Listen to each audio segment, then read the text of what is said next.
gets hurt in the accident, it's always the other guy because he's all relaxed, right? Because when the accident happens, he doesn't contract.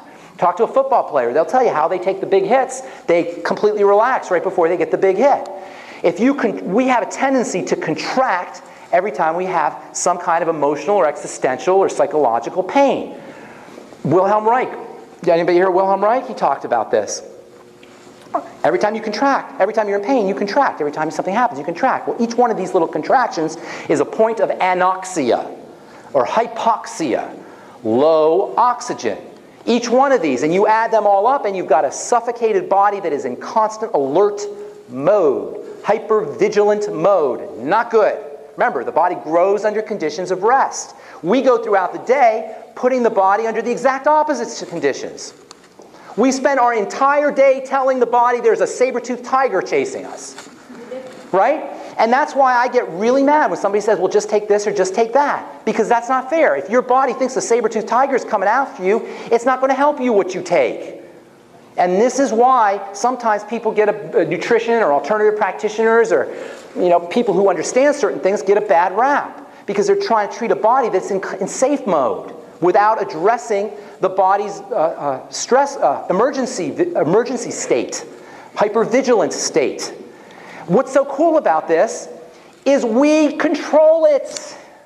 We control it. People, we control it. Do you know every time you think a crappy thought, guess who gets punished and hurt? Every time you think how much you hate that person, you're jealous of that person, you're mad at that person, who are you hurting?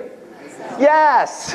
Where's that chemistry going? Whose cortisol's going up? Whose adrenaline's going up? Who's shortening their lifespan every time you do that? We have something in our head called mirror neurons. Anybody know about mirror neurons? Mirror neurons, right? Mirror neurons, you look at somebody else and you feel what they're feeling. There's neurology in your head that mirrors other people's state of being.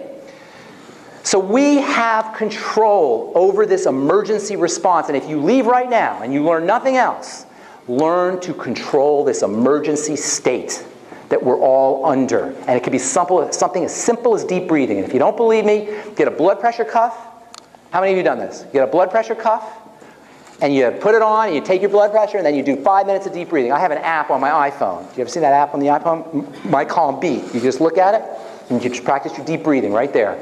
And by the way, you have to learn how to deep breathe. The belly goes out. You want to deep breathe once? Do it one deep breath. You always do it slow. This is the key. You always slow, as slow as you can actually, and then through the nose. And as the breath comes down, the belly goes out like a balloon. You have a muscle here that goes down called your diaphragm. You make yourself look really silly and fat, and so you got to deal with it. And then push belly out. And then on the exhale, slow on the exhale. And you can almost feel how you relax. Almost that. Now imagine if you do that. Did you guys feel this? Okay? Not just once. Imagine you do it all day. Imagine you do it every day. Imagine what that would do. How that would shut down that stress response. And that's so easy. You don't need a drug. You don't need a doctor. You don't need Obamacare. You don't need insurance companies. You don't need pharmacy. That's it. This is all ours. This is the bright side. This is the good news. This is all ours. This is all ours. We own this. No cost. It's free. Breath is free. There's a reason why ancient people called God the breath. And breath, spirit. It's the same word in Greek. It's as simple as that. So, nutriate, respirate, move, and rest. Now, when I say respirate and I talk about breathing, this is very important, this oxygenation. And by the way, when you exhale, you're blowing out poison. People want a detox program? Great detox program right there. So you got nutriate, respirate, move, and rest. But in terms of oxygenation, we're talking about at the cell level. And this is very important. And this will get us into the fourth point on the square. And that is the idea that when we're talking about oxygenation, when we're talking about respiration, we're talking about oxygenation.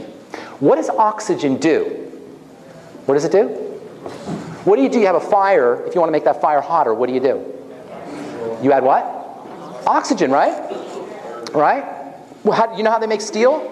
Anybody know the story about how they make steel? They figured out a way to super oxygenate the fire. So it gets super, super hot. And a guy named Remington, I think, was the guy who developed this process for creating a super oxygenated fire so it could heat iron and turn it into steel. In any case, oxygen makes things burn. It doesn't burn, by the way. It makes things burn. And your cells have figured out, how to use oxygen. It's actually not even your cells. It's little structures inside your cells. Anybody know what these little structures are called? Remember that little tiny thing we call a cell that was 1/100th or 1/200th the size of a head of a pin? Well, inside of it, this little thing, there are 100, sometimes 1,000 or more little structures that burn oxygen like your fireplace burns oxygen or like your engine burns oxygen, except it doesn't burn this kind of oxygen. It burns atoms of oxygen. Yes, they're called mitochondria, exactly. They're called mitochondria, and the mitochondria burn atoms of oxygen. So every time you breathe, oxygen filters its way through the blood and through the lymph and on red blood cells, and it rides on red blood cells and is distributed in a little boop, little drop of oxygen, a little molecule of oxygen, and the cell is a magnet. This is creating an electrical current, and it goes, pulls in the oxygen.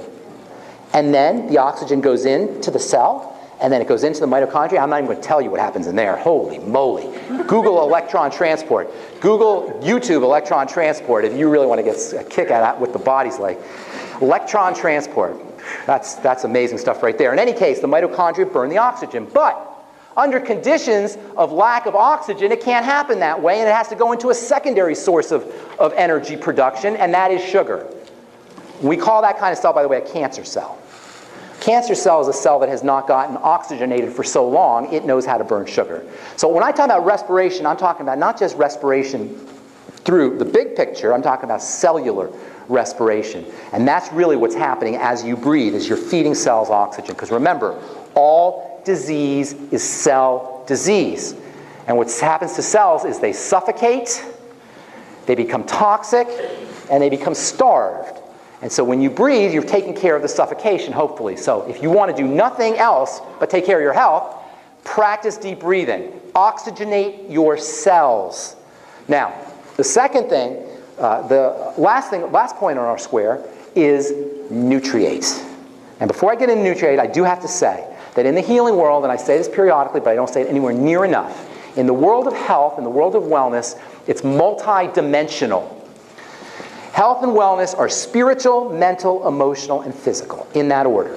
Spiritual, mental, emotional, physical. And the way I look at it is crisis is spiritual crisis. Health crisis is spiritual crisis. And every time you think a thought, it gets turned into your body. And every time you feel a feeling, it gets turned into your body via the action of hormones.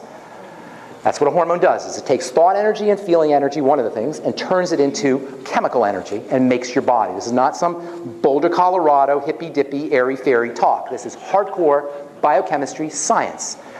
Thoughts and feelings create your body. So I say this because I don't want to be portrayed in any way, shape, or form, especially if we're going to be uploaded on YouTube. I don't want to be portrayed in any way, shape, or form as the kind of nutritionist that says, oh, just take this vitamin and that vitamin, and you'll be fine. You have to understand spiritual, mental, emotional, and then physical. We good? Okay? All right, now, from a physical perspective, we talked about respiration, we talked about movement, and we talked about rest. We have to talk about my favorite way to work with the healing process, to work with the healing body, and that is nutrition.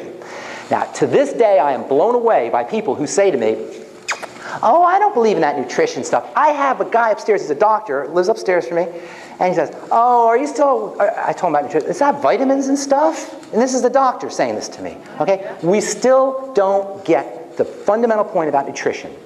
You are nutrition. We are vitamin C. I am fatty acids. I am protein. I am zinc. You are iron and magnesium. We are nutrition. That's what nutrition is. It's us. It's us. When you eat a carrot, you end up with little pieces of carrot in your eyes. When you take supplements, you wear them on your skin. They're in your skin. They're stored. They go through your digestive tract. They go in your skin. You are nutrition. How should this be a hard sell to anybody? Because it's hidden in plain sight. It seems it's so obvious. We don't even notice it. We are nutrition. How dare anybody put us on a drug when we are nutrition? How dare anybody look down their nose or have any kind of negative, derogatory thing to say about nutrition when we are that? We are that. It is the fundamental component of your material body. And to not be taking advantage of that is stupidity. Excuse me. I'm sorry. It's stupidity to not be exploiting the availability of nutrition and nutritional supplements if you have a breakdown or no matter what. Even if you're healthy. We are nutrition, but we don't know anything about nutrition, unfortunately. And much of what we do think we know, maybe you hear the Sturgeon's law. Have you heard of Sturgeon's law? Sturgeon's law is 90% of what we know is bull crap. It's called Sturgeon's law. That's basically how it is. We have so many misunderstandings. I said earlier, cholesterol is great for you. Eat it. There's no top end.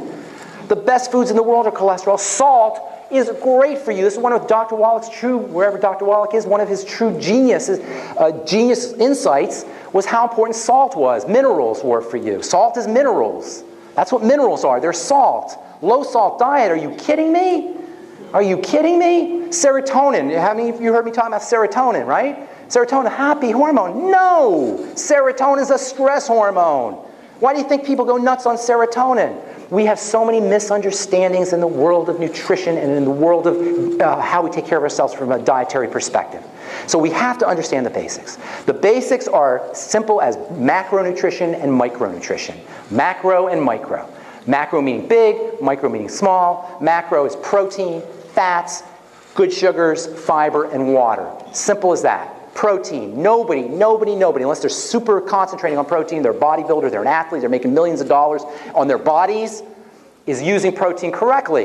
Why do you think athletes use protein? What are athletes trying to do? Are they trying to get weaker? Are they trying to degenerate? Are they trying to break down? No, they're trying to build. We're all athletes. Getting your butt out of bed in the morning is an athletic event. We're all friggin' athletes. We're all athletes. That's right. That's right. You better believe it. Everything we do is that type of, it's going against entropy somehow, you know? That's what the life force is. Of course you need protein. I hear people say it all the time, oh, you don't need that much protein. It's 10 grams, 13 grams, 15 grams. Half a gram to a gram per pound of body weight, and your body will tell you when you've had enough protein. It'll tell you. Listen, our bodies are always talking to us, and we don't listen. Everybody knows that their bodies are talking to us. You've all heard it, right? Thank you. You all heard it.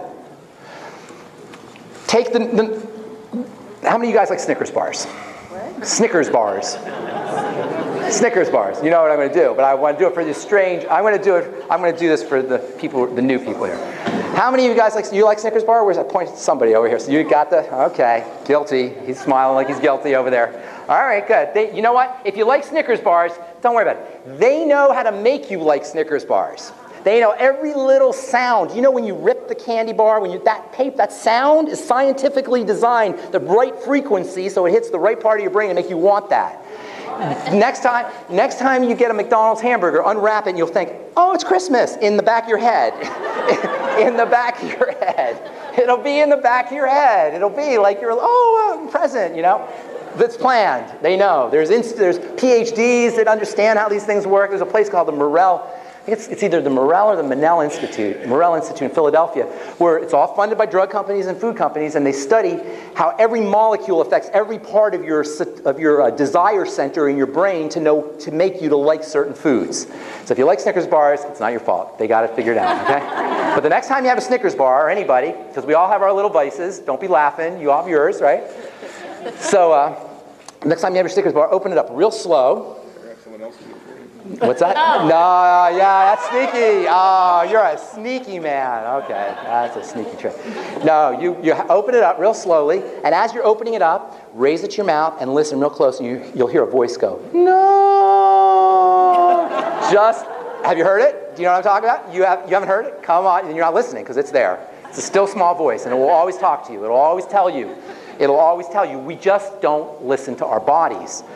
Protein will tell you nobody binges on protein. Nobody binges on protein. And the best kind of protein is the building protein. I said earlier, I was teasing about finding a breast. Well, it might be difficult, okay, granted. Find yourself some whey protein. It's the next best thing. Whey protein. I've been talking about whey protein for a long time because I used to work out, I used to be an athlete, and I used to participate in that world, and we all knew about whey protein. Because bodybuilders are making money, their livelihood or their passion is to build their bodies. And they know about the power of protein, and especially the power of whey protein. Whey protein is where the building factors are concentrated. And so I always have people tell me about, and I know milk is a problem, Milk is definitely a problem. Whey tends to be less problematic than milk. And these days, cows and milk it's not the greatest in the